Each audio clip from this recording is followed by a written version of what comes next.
All right. Welcome back to another episode of Pain Points, where the world meets business. What's up, my man? Dude, well, it struck me the intro song, No Shortcuts. Yeah. There are no shortcuts in the world we live in today. Amen. But Speaking about shortcuts, if you wanted to get a shortcut to your Facebook or your Instagram this morning, you were denied. You were denied. And we're going to talk about that because it's what, the third time it's happened in the last Yeah, it was like the year? third major outages we've seen in the last couple of weeks from technology companies, be it our telephones, telephone providers. Now we got our internet, social media apps. And the significance of it is just that our lifestyles are so accustomed to these things, right? Yep. And so Reuters dropped the piece just about 50 minutes ago. Meta platforms, Facebook and Instagram, were down for hundreds of users, 300,000 to be exact, across the globe on Tuesday, according to outage tracking website downdetector.com. Started around 8 a.m. Mountain Standard Time, 10 a.m. Eastern. And so Meta released a statement saying, "We are aware people are having trouble accessing our services. We are working on this now." Well, of course you are. Yeah, it's saying people got logged out. I didn't get logged out, but I have no ability to search and nothing's loading on my Instagram at the moment. So something's clearly going on. Yeah, well, that's the statement of all statements, right? Something's clearly going on within the companies, the platforms, the infrastructure. I mean, technology itself it always needs to be maintained. So yeah, I said this a couple of years ago, but just the importance of security and infrastructure is going to be top of everybody's minds in the next couple of years, especially as we move more towards digital currency and digital money. It's so easy to extract dollars when it's digital. It's not real. There's no way to get it back. And I think there's an opportunity for entrepreneurs who are thinking about mobile security on phones, for people who are thinking about encryption security, to use the blockchain as a better way to transact. We're already seeing that with the Lightning Network. Yep. And also it's important as an entrepreneur to diversify your marketing channels. So don't get caught up with just an Instagram or just a Facebook or just a Twitter or just a LinkedIn, right, or just a YouTube. You need to be diversifying across those channels, because those could be gone in a minute. Not only did we see that during the political revolution of 2020, for anybody who spoke against the mainstream, people's entire livelihoods who are tied to their Instagram or social or Facebook or Twitter were getting wiped out. But also just in general, don't put all your eggs in one basket. Yeah. I think is the message. That's pretty important. 100% is the message. And, even just if you think about it overall from a non-business perspective, just look how siloed we are with where we spend our time and attention. Yeah. Oh, my Facebook's down. Go read a book. Yeah. Right? But you said that to me this morning and I didn't even realize, because I hadn't been on there. Exactly. Roger that. Well, dude, let's, you want to talk about, you told me about Elon Musk and Sam Altman going at it. Well, it's relevant to what we're talking about right now, which is we're moving into an era in this, we'll call it Web3, with AI kind of at the forefront, but we'll call it a new search engine that's intelligent and can communicate with you. It's nothing like we've ever seen before. And so Elon Musk is actually suing Sam Altman and OpenAI because he says that the business becoming a for-profit company by partnering with Microsoft creates a conflict of interest that is not in the best interest of the people, right? Because if we are doing things that will generate a profit, then we're not necessarily doing things that are for the greater good. And therein lies the risk with artificial intelligence. We've talked about it in the past. Like with the Google algorithm for their AI, it's only being trained with, I think it's trained with like 60 or 70% more 63. Yeah. Democratic, liberal thinking, liberal leaning websites, and not really the other way around. And so we already kind of know where Bill Gates stands from Microsoft. And so it's concerning. And it's interesting that, that Elon Musk is becoming the champion of the free and open market. Yeah, he's standing on it. Everything he's done with Twitter, obviously what he's doing here with OpenAI. I'm interested to see how it plays out and if there's any chance for him to win the lawsuit, or if it's just really just making a statement. Late Thursday, he filed a lawsuit against OpenAI. So basically, you got Goliath going against a bigger Goliath, effectively. It's not like Elon Musk is short on capital. It's got deep pockets, but OpenAI is, I don't know, what are they worth today? What's their valuation? It's something stupid. 86 billion. Yeah. So 86 billion. They have plenty of money to fight against it. So it'll be interesting ruling to see. It's going to shape. It will shape the way the law in and around the internet and AI going forward.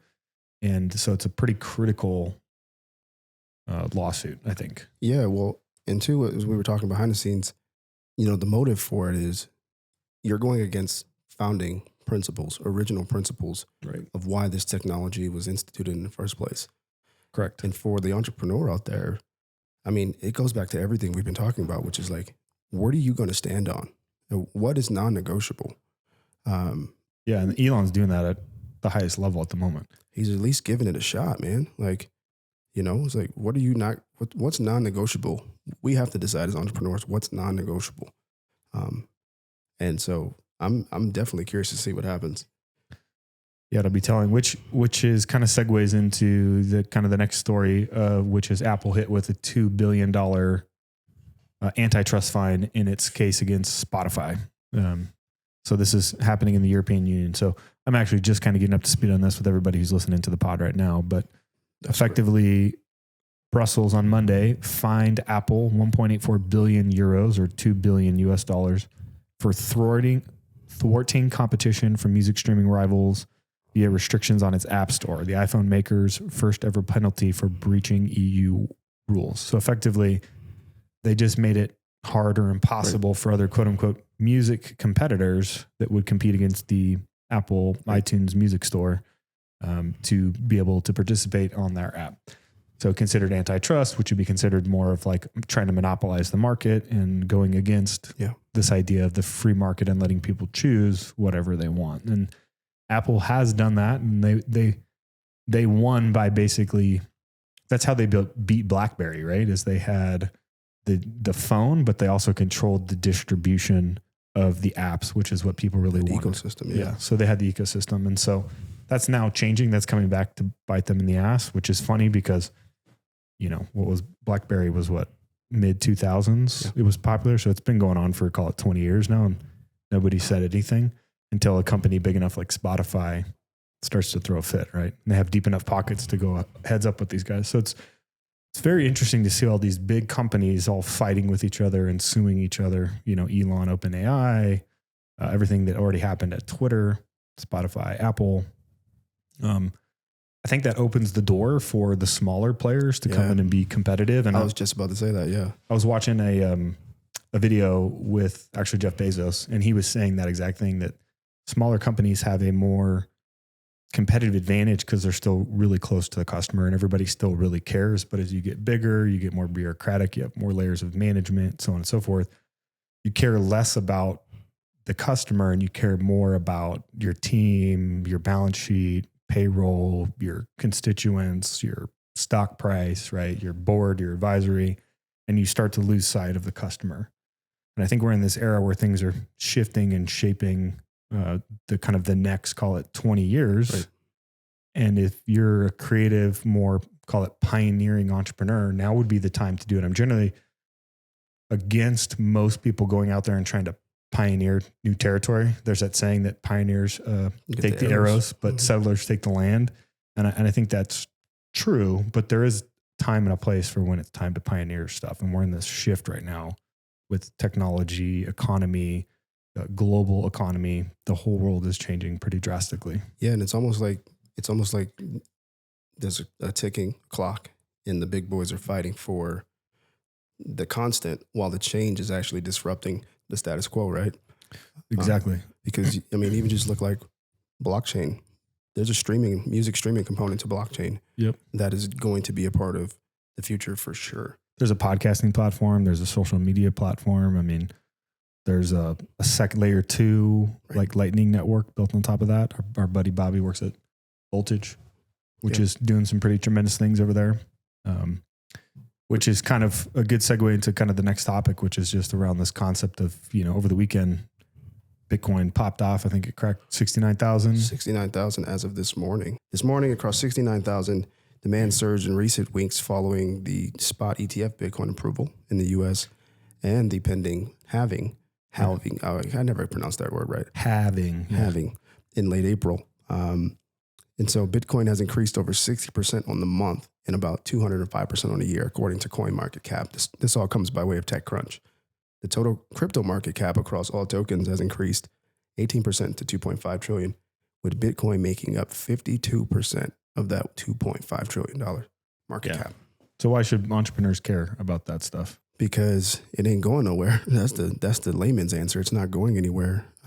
But I think they should care because just look at the dollar. Yeah. Just look at the dollar. And at the end of the day, the US dollar is not backed by anything. Correct. So therefore, anything can step up and ultimately take its place if people decide that that has value. And I think there's been a lot of FUD, fear and uncertainty and doubt put into the market about what is Bitcoin. It's very similar to what happened in 2008.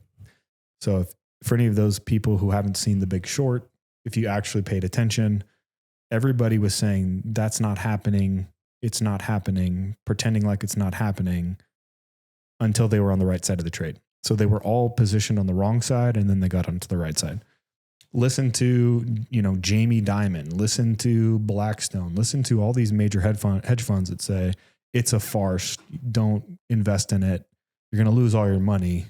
And now all of a sudden they're one of the biggest purchasers of that. And there's nothing stopping them from doing that because they're trying to get the market at a lower price so they can buy it at a low price and make a ton of money from it. So it is here to stay. It's been around since 2009, 2010. I remember hearing about it in like 2010, 11, when you could only buy it with an onion router. You had to know how to set that up and tap into the deep web in order to access it. And I said the same thing, like that'll never happen. Nobody will ever pay attention to that. Well, here I am today. I am a fan. I am a believer. I think we got a lot of work to do on getting the public aware of it. And that'll be like the turning point when we hit, mass market adoption. But it took approximately 10 years to get 10% market saturation with Bitcoin, which means in the next 10 years, we're going to see like 90% adoption. Yeah. Well, the other piece to what you said too, of just getting people up to speed is just understanding certain things. So, when you hear a term like halving, one of the key components of what brings value into Bitcoin is the fact that unlike our dollars of today, the supply can't be modified, can't be altered. Right. And in fact, I don't want to say self-regulating because it's not a being, but when you hear the halving, that's actually reference to the self-regulation component of the supply of Bitcoin. Yeah. And essentially means that there's half as many Bitcoins available. Correct. And it becomes twice as hard to mine the Bitcoin, therefore creating an intrinsic increase in value. Especially, as supply the demand increase. Yeah, it's supply and demand, right? Correct. So I took away a lot of the Bitcoin while simultaneously making it harder to get, which makes it more rare. Right. And then eventually that ends and there's no more to be mined. Correct. And computing power has to keep up as well in order to do that too, which computers get twice as smart or powerful every 2 years. So there is some of that happening as well. But I think a guy that we should probably make our audience aware of, there's actually two guys, which would be Michael Saylor, Anthony Pompliano, and AKA the Pomp. And I think you put a couple of videos in here that I think we should talk about because it is important, guys. If you're not paying attention to it, Bitcoin will infiltrate your business. You will and should start accepting it. If you are an entrepreneur and you're making money and you're not diversifying into at least holding some Bitcoin, you're silly for doing that. You are. And like at the end of the day, the way I look at Bitcoin is that it's sound money from the standpoint of the criteria of the character of what we need in money. And that is not to be taken lightly or disregarded as some fanciful investment opportunity or a scam, as the college kids were saying when we were on campus. Right. All of them said it's a scam. They said Bitcoin's a scam? Bitcoin's a scam. Wow. which shows that they don't understand. Or money. that's what their teachers are telling them. Exactly. And they believe everything there. Right. And so people like Michael Saylor and Pomp will go a long way to helping you guys understand the components that are really relevant to your business and why you can get your hands on something. Do we want to play a little bit? Yeah, let's play a little bit of the Michael Saylor clip, just a couple minutes, just so you can hear. You'll hear from this guy, and he has some. He is like, I don't want to fanboy him, but he's the Elon of the Bitcoin space, in that he's willing to take the risk and do it publicly and stand on principle. Yeah, and he's got a crap load of Bitcoin now. Yeah, I think 7 billion worth of Bitcoin. The status quo in the world today is we tell people you can't keep capital in an operating company because all of the uses, all the liquid capital is dilutive and it doesn't beat the cost of capital. Bitcoin solves the problem. You can harness capital, you can improve your products, you can grow your revenues, you can beat inflation for the first time. You know, there's the Magnificent Seven are good investments. The other 493 companies are not, because the other 493 companies cannot beat inflation. Because beating inflation means increasing your cash flow 8% every year forever. Or more like raising your prices 10% a year forever. In the earlier part of his speech, Saylor made a... Yeah, the point he's getting at is it is hard to consistently grow at that rate as you get bigger and bigger and bigger and bigger. And so companies need to think differently about how they manage their assets. So obviously people would buy real estate. Would be a way to do that, right? They would own their office building. They would get some depreciation. They would buy vehicles. They would buy equipment. They would build software. They would do these other things that help them scale, help them offset their tax burden. And his point that he's saying, especially with where we're at in the economic cycle, is that's a fool's errand. Like, it's impossible for you to keep up at that rate. And so you have to start thinking about different ways to diversify and store your cash. Correct. That are not just in US dollars. Yep. So the second clip we have with Pomp and this gentleman, his last name is Sorkin. And also in that last clip, shout out to Bitcoin Atlantis and Savvy Finance. I want to give credit where credit is due, just sourcing materials. But CNBC finance host, market alert host, last name Sorkin, I forget his first name all the time, but he has Pomp on here. And if for those of you who do follow CNBC, MSNBC, WSJ, all the different platforms and publications that talk finance, I just want you to listen to what he's talking about. You know, this guy is talking, he's not a dummy by any means. And there's a reason why he's there. You know, he's not there to be exploited. He's there because he has an expert opinion, and Sorkin and his team are willing to give him a space, even though they clearly don't agree with him. If you look over the last 60 days and in the next 60 days, I think there's two big stories. The ETF approvals obviously were a huge deal. BlackRock alone has $11 billion in their ETF. They added $1 billion just in the last day. And so these are massive inflows for just one fund. There's 11 of them. And so obviously there's tons of money coming in, about 12 times more demand for Bitcoin than what the network is producing every single day. But also, as we near this record high, if we go back and we look at past record high breaks, or if we eclipse the old all-time high, 3 of the 4 times Bitcoin doubled in 18 days or less. And so if you think about that for a second, once you break through an all-time high, it's price discovery. What is this thing worth? The world is going to try to figure that out. And 3 of the last 4 times in 18 days or less, it doubled in price. You add in the fact that we have the halving coming, and we're going to go from 900 Bitcoin a day coming into the supply to 450. Scarcity. And it's very hard to make an argument that Bitcoin is not going much higher and at a faster pace than we all expected.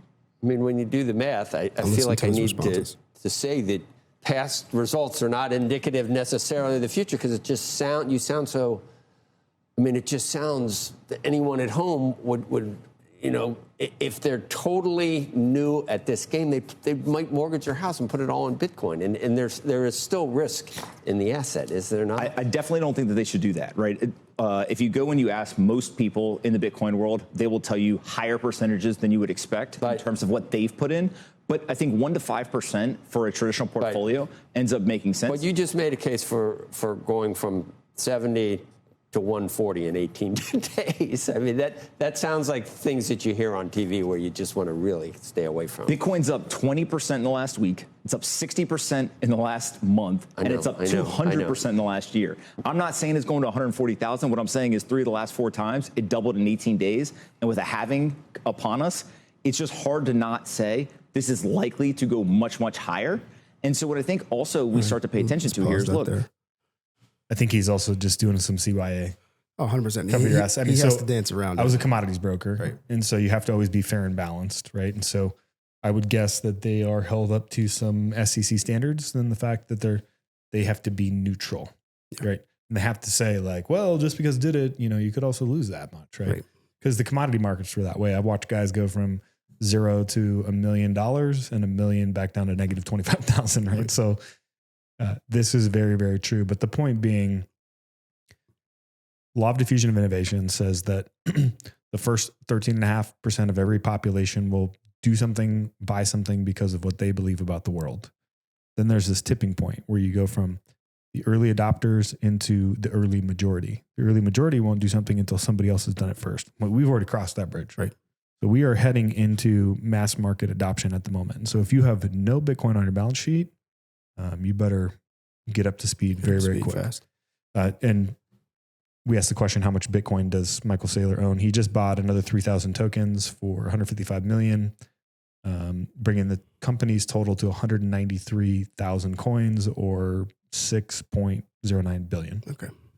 Yeah. It's a lot. In the key piece and listening to him, because he is, CYA, but he made specific statements that we are fundamentally economic truths per se. Okay, the supply is dwindling, but the demand is increasing. What does that mean? Yeah. So it's like, don't just hear, the host response and don't think about like the aspect of, I don't want to lose my money. Don't miss what he said.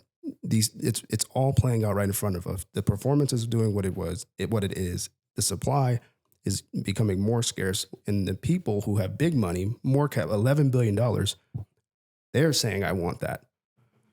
You have an advantage right now, not being a part of those big groups of capital. You're late to the party when like my mom, my dad start adopting Bitcoin, right? My parents just got a Netflix account, right? So law of diffusion of innovation. You missed the good days. They're laggers to Netflix, right? So there's still time. We're just hitting mass market saturation right now. And I think we've beat a dead horse. Well, let's talk about another entrepreneur. Yeah. Another businessman who gets it. The most known entrepreneur right now. The notorious Donald. TRUMP. Okay. Number 45.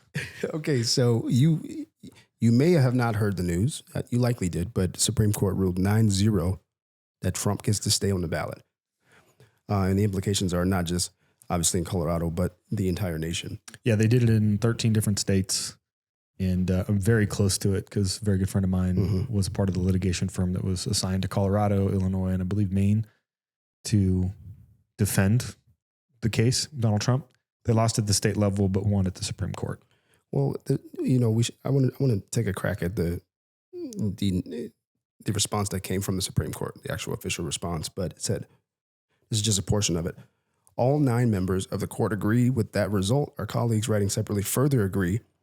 So I just want to point out just how they felt. So it wasn't that a 9-0 decision is not to be taken lightly or disregarded, right? In today's age, when these people make up different ideologies. So far as we can tell, they object. Oh, actually, I'm going to skip some of that. But the last piece is really key. In our view, each of these reasons is necessary to provide a complete explanation for the judgment the court unanimously reaches. So the Supreme Court unanimously decided that this was not the right thing to do, and that states have no right to be able to remove a federal candidate from the ballot because they don't like him, ultimately. Yeah, and they tried to say that it was because he was part of an insurrection. He hasn't even been convicted of that. Correct. And so as entrepreneurs, if you're listening to this, one, you should be paying attention because this country was founded by non-career politicians. They were founded by entrepreneurs. And so anybody who's a career politician that is bad-mouthing Donald Trump, who's an entrepreneur, who's ultimately trying to step up and do something for this country by putting his own neck and his own dollars on the line when he doesn't really have to, should be, I guess, proud and in alignment with that. But two, if they can just come in and just tactically remove somebody from the ballot because they don't like them, what can they do to you? Right. The implications too, to what you just said is like, I really think I think we're heading into an age where I personally think that we're going to see more entrepreneurs step back into public office. Yep. Because being a politician is not a career path. No. It never was intended to be that. Correct. And so because it's a conflict of interest, you cannot serve to the degree that you might be called to serve and make decisions within your conscience because your paycheck depends on it. And who suffers in that? Your constituents, the citizens of this republic, right? And so I think we're going to see an age where we see entrepreneurs come back full circle, local, state government. Yeah, and that's how it should be. 100%. Entrepreneurs were funding schools and libraries and, pouring into their communities and their church, and they were running for mayor. And well, there's some interesting responses that came forth from the Trump ruling that I just want to share with you guys real quick and with you, Samson. So Vivek had this response. He said, today's 9-0 Supreme Court decision needn't be something to celebrate. It's something we ought to once again take for granted. We, the people, decide who governs. The fact that it took the highest court in the land to say this shows how far we've fallen, but it's a good start in the right direction. Notable NBC correspondent Keith Olbermann had this to say on the opposite side of that spectrum. He said the Supreme Court has betrayed democracy. Its members, including Jackson, Kagan, and Sotomayor. So notice how he tries to guilt them because they're Democratic. Yeah, have proved themselves inept at reading comprehension. They're just Supreme Court justices from the highest institutions. And collectively, the court has shown itself to be corrupt and illegitimate. It must be dissolved. So were they corrupt and illegitimate when they got in and you were celebrating? Right? So it's just this boo-hooing. And it's just further indication that we have to pay attention because it's a crap show out there and it's a clown show. It's a last ditch effort because the betting line that Trump's going to win is really strongly in favor of Trump. And so they're doing everything they're trying to do. I believe is that they're trying to confuse you. Even my wife was like, can we actually vote for Trump? Is he on the ballot? Is he off the ballot? Right. And this is why this was so important because today's the last day to turn in your ballots, right? And so this is a big and important topic that needs to be discussed. Dude, here's the thing too, is this is what makes the Constitution so important. Right. And what we're going to see coming out of this decision is a lot of people on the left, uneducated Democrats talking about they're violating the Constitution. Not violating. The Constitution is not relevant. It didn't solve our problems. And we're going to see this anti-Constitution rhetoric comes that essentially calls for the abolishing of it because the Constitution is what actually stops corruption and tyranny when we adhere to it. Correct. And so it's going to be the thing that gets attacked. And so what combats that? Destroying your own personal ignorance about the documents. Right. Or watching some of our videos we've made, things like that. So, it's a wonderful thing to see. It's not necessarily like Vivek said, we're celebrating, but it is nice to know that, okay, the infrastructure is still intact. It's not completely gone. And so it's on us to keep it, to maintain it, to fortify it. Yeah, and I don't know, you have to have like your head in the sand to literally sit here and say that the guy that's currently in the House is very competent. Facts. Mentally, physically. He is, like somebody's grandpa who snuck out of the senior home, It is funny, dude. I don't want to hijack this conversation, but like there's a portion of me that's actually steaming about some of this because right now, one of the things we see within the community of Black Americans, there's this weird tone of we're not going to be tricked by Trump. We're not going to be tricked. We know the game. Trump's this. He's that. He's racist. He's all this. Bruh, look at our cities. Look at our inner cities. Look at our schools. Look at our young Black people. What are the conditions they're living in? Who does that point back to? The current president in chief.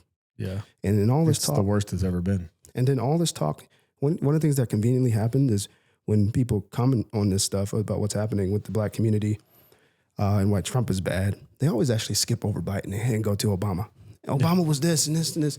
Trump was this. What about the guy now? So it's like, it's for a different conversation. I don't want to derail it, but man, I'm personally internally fired up because I'm not a Trump boy at all. But I ain't rocking with this Biden dude. Yeah, but you are in America first. Exactly. Dude. And if you guys haven't read the book by Peter Zion, Accidental Superpower, highly encourage it. If you haven't read The Fourth Turning, it's another great book. It tells you what's happening generationally in our society, where we're at and what's happening, which is the United States is removing itself from the global economy. We're going back to America first type of time period, more similar to what it was pre-World War II.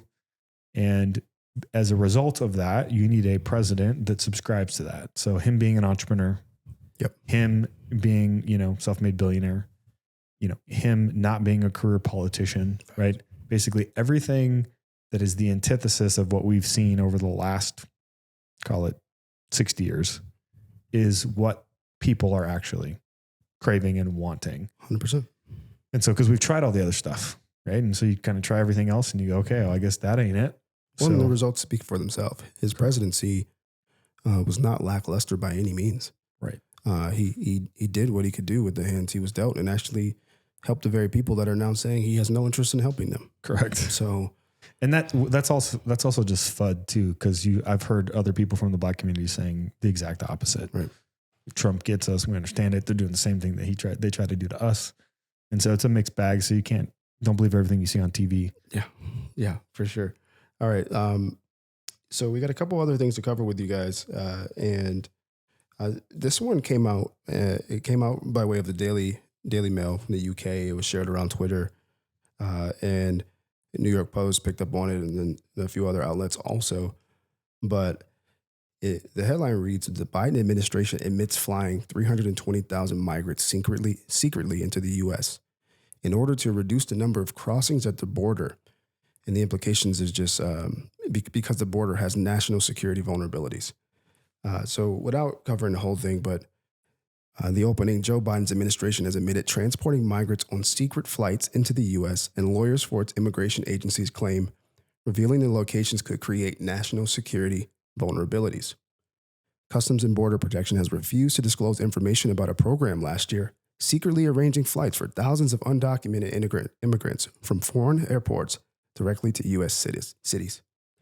So this is coming by way of the official administration acknowledging this. There were reports of this last year because people were aware that it was happening, and when everything we're talking about, why does this matter to the entrepreneur?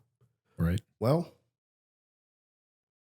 the leader of your nation is doing things that directly impact you negatively. You can't hire these people legally. Right. But we can fly them into our country and put them in your communities. And we're paying for it. Yeah, where they're quote unquote paying for it. Yeah, I mean through taxes, through job loss, through crime, through you name it. And so it's a real problem and something that you should be up in arms about. Just putting your head in the sand and pretending like it's not happening might be the worst move that you could make as an entrepreneur, because eventually it will impact you in some way, some shape, some form. Yeah, absolutely. Dude. And so, with that, I think the main thing is like, this isn't by accident, right? This is design. This is intentional. You don't just accidentally fly people on an airplane. No. You don't just accidentally, stock the plane full of fuel. Like these things. I still get this is what I think about a lot. What is the end game? What do they hope to accomplish by doing this? Because there's nothing wrong with immigration done legally, but to do it at such scale, to do it at, the pace of 2 million illegal immigrants per year, which will be 8 million in total by the time this administration's done, which is literally 4 times higher than any other tenure of any other president. What's the end game? What do they get out of this? Do you have thoughts on that? I do. Well, one of the things they get is they get allegiance, loyalty, dependency. I've seen that for sure. Right. And in the middle of all of that, what they've done is confuse our citizens to think that this is virtuous. So many people think this is virtuous. And so ultimately what you end up doing by way of that, and then by way of the ignorance of the citizenry upon whether or not this is legal or not, by way of the Constitution, what you end up doing is changing the infrastructure and the DNA of this country from the inside out. That's what these kind of moves do. And it creates chaos too, because, Roman Empire there was many reasons why, but one of them was having foreign people within a nation is actually breeding ground for conflict and chaos. Right. And so when you start having these things happen, conflict, chaos, economic turmoil, government becomes heavy-handed. Policies, laws, things start going out of the window in the name of security and safety. And so ultimately, I think what they're trying to do is change the structure of our republic from the inside out. A lot of Americans are so ignorant, though. They just have no idea what it's like. Like, they've never had to, of the Americans that exist today, they have never experienced a war on their own soil. And they have no idea what we went through in World War II to set the world up for what it is today. And so they have a very jaded perspective, and they assume that everybody who's coming in here is just fleeing because it must be so bad where they're at. That is not true in the slightest. There are some, for sure. Don't get me wrong. But for the government to support illegal immigration at the rate that it does is bananas. Correct. Now, especially when we have hundreds of thousands of homeless people on our own streets in our own country, right. Veterans who can't afford to feed themselves. The cost of living here in the United States is out of hand. Why are we not using those same resources to help our own people? And it's frustrating, but it is the shift, right? Of like, we need to put America first. We need to be what is best for American citizens first. And that's the changing of the guard that we're kind of rocking through over the next, call it, 1 to 2 presidencies. Right.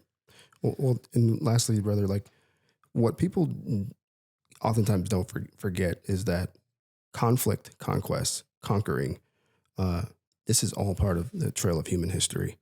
People wanting to be in power and to control, to play God. And so if you look at the cycles that we've gone throughout the thousands of years, it's very clear to see, there's monarchy, there's oligarchy, there's democracy, right? There's republic like we have. And there's an evolution, there's a sort of cycling between the first couple of ones, monarchy, oligarchy, democracy. And so we have this illusion of the democracy that we continue to talk about while we're a republic.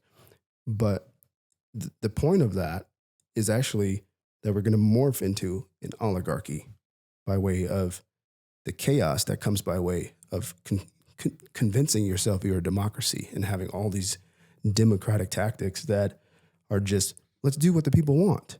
Right. We're going to do that, and we're going to create chaos. And out of that chaos is going to be the select few who have power. That's the play ultimately. Which is what we broke away from. Correct. But this kind of segues into a Twitter post from a guy named Blake Habian. How do you say that guy's name? Let's just say Habian. Well, he goes by Blake on Twitter, so rock on for him for being able to get that short bridge handle. But he posted on there an important message called "The Art of War," and it was a clip. It's a clip of a gentleman speaking about how to take over a nation without actually using military might. The highest art of warfare is not to fight at all, but to subvert anything of value in your enemy's country, be it moral traditions, religion, respect to your authority and leaders, cultural traditions, anything. Put white against black, old against young, wealthy against poor, and so on. Doesn't matter. As long as it disturbs society, as long as it cuts the moral fiber of a nation, it's good. And then you just take this country, when everything is subverted, when the country is disoriented and confused, when it is demoralized and then destabilized, then the crisis will... The highest art of... Okay, yeah. And in today's market, information can be used as warfare. Yeah, for sure. Good or bad, and it's only getting worse with the power of AI. You can confuse people at scale in a way like we've never seen before. Well, I'm just going to say this as we transition, just to be clear. I'm going to even look at the camera, have a serious moment. But if you see someone espousing the the values, practices, beliefs, principles that are against the core aspects of this nation that has led it to become the nation that we have become, that person's an enemy. And just say it flat out. Like, they're an enemy within your borders. They're not just in foreign lands. If they are against the very thing that you live and breathe and prosper by, they're an enemy. And you just have to call it what it is. Forget your political labels. That's the thing that Democrats, minority communities, things have to grapple with. I know you think that you have these beliefs about Republicans and conservatives, but they are for your flourishing. They are not your enemies. Other people are not for your flourishing. They are your enemy in that sense. Yeah, and caveat to that, it'd be not everybody who's sitting on the conservative side of the fences. No, not at all. Anybody who is a career politician, I got some question marks. Because that's not your job. It's not your job. This is a duty, an honor, a privilege. Correct. Right? So, and that's how it used to be seen, right? It's like it was an honor to be the mayor. Because it's a high calling. Correct. Service. Yep. You're called to serve. So, all right. Well, let's talk about Caitlin Clark to close her down today. Yeah, I like it. So we've been talking about... So who is Caitlin Clark first? So Caitlin Clark is a collegiate women's basketball player from the University of Iowa. And we've been talking a little bit about the WNBA, NBA wage gap, pay demands, all these things. But if you don't follow collegiate athletics, this woman, Caitlin Clark, was a senior this year. She's balling out of control, as people say. And the thing is, people are watching. So if you may not know this, but the WNBA, the biggest thing that holds them back is that people don't watch the game. People don't watch the game. Yeah, at least not at the same scale that they watch the NBA. Correct. And so I can generalize it by saying people don't watch it because we're talking multiples times the viewership, multiples times the revenue, right? 6 billion versus 60. It's 10 billion in the NBA, 60 million in the WNBA. There we go. Revenue wise. And so as entrepreneurs, one of the things we have to think about is like our product and the consumer. And so she's trending right now. She has been for the last couple of years because she's lightened up the scoreboard. She's a baller. Dude. She just set the record for all-time scoring in collegiate history, like male or female. But I was just doing some digging on like, well, how many people watch her games? 1.7 million people. And her average is around like 1.4 on these big games when she's having record-breaking attempts and things like that. But the significance of it is this. The most watched WNBA regular season game of all time is from 2004. 1.4 million people watched it. Wow.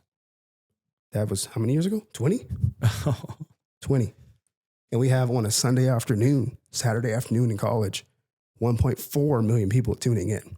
And so the WNBA has to ask itself this question, which is, how can we improve our product in order to get consumers? Well, you're looking at it in a girl like Caitlin Clark. But what is it that she does differently? Well, she plays the game with confidence. She plays the game at a high level. She has something that appeals to the average viewer. And saying the quiet part out loud, most people in the WNBA circle don't want to say it because she's white, that she might be helpful to the game. You know, we don't want a white girl to get the credit. But the truth is, you should want the best basketball player in college basketball to get the credit. And so I think it's also a testament. So I grew up as a skateboarder, and the tricks that we were doing as kids at like 13, 14, I now see, 10, 12, 13-year-old girls out skating boys during that era. So I think we're also just seeing that this is what we've talked about previously, is like in its life cycle as a business, the WNBA is very young. Right. It's been around for 20 years, where the NBA has been around since like 1946. Right. So the next generations that are coming up are becoming more skilled. They're starting sooner. They're seeing like, wow, I can play like that from a very young age, which is not something that was normal 20 years ago. And so it takes about that long to really start to see that shift happen. So she's really good for the sport in that sense. She's really good for the sport. There's other people. There's one girl, Southern Cal, Juju Watkins. I believe that's her name. She's a baller. Yeah. Where's she play? She plays at USC. USC. Okay. But the point is, like, as entrepreneurs, we have to, the market's telling me they don't like my product. Right. I need to fix my product. Well, how do I fix it? I update it. I change it. I innovate it. I bring in new people to contribute to my organization, the Juju Watkins, the Caitlin Clarks of the world. There's a few people over the last several years that are ballers, but you need to set these people loose, change the structure of your game a little bit so that it becomes a better product, a better viewing experience. And that's why 1.4 million people are watching, because she's shooting the ball from 30 feet. Yep. That's interesting. I want to see if she could do that. So it's basic principles of business. Don't stray from the basic principles that will make you successful. That's the message. Whether it's your country, whether it's your business, whether it's your family. And so if you got value out of today's episode, leave us some comments, give us some questions, leave a review, share it. We just appreciate the support. And we appreciate your attention and time. And as always, just go out and continue to build businesses. Be the world shapers that you are, made in God's image. Take care. Peace.